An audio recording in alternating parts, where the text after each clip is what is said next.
Okay. Isang magandang araw mga kamamba. May dumating po ditong rakal. Bali ang issue po niya ay ito, napakatigas ng kikiran, no. Yan. Po yung may-ari niyan, si Boss Kenneth. Yan. Ayan. Hindi na po makikihiran, hindi na magamit. Bagi sa ganitong pangyayari, ang unang-una po natin i-check diyan, itong cylinder head.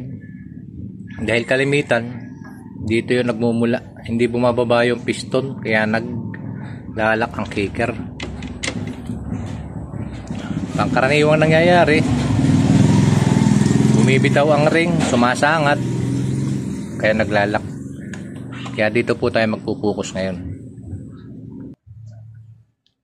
Bali, ang kakalasin po natin ito, itong tambutso, itong apat, tsaka po itong nasa center.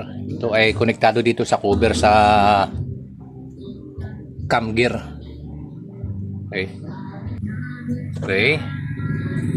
Bali, nakalas na po natin. Yan, nakabitin na po yung kanyang karburador. Ito namang cam gear ang ating nakalasin.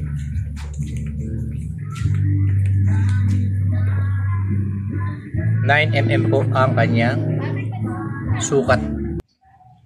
Napakatigas pong tanggalin ang kanyang plug. Tandaan po natin pupukuin ng gamit po tayo ng sinsin. Tandaan lang. Stuck. Ito, nasunod na po mga omba.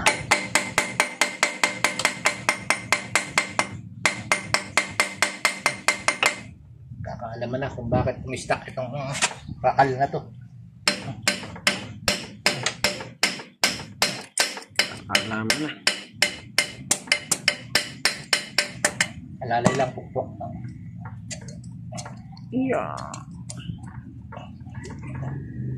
Haba pa rin. Oh, sa dulo na yung parimugot.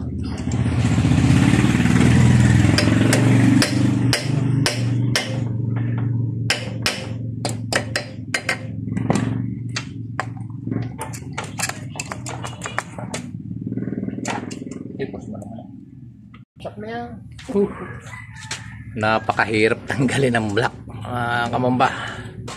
Nakikita ko na po ang problema, parang naririnig sa block.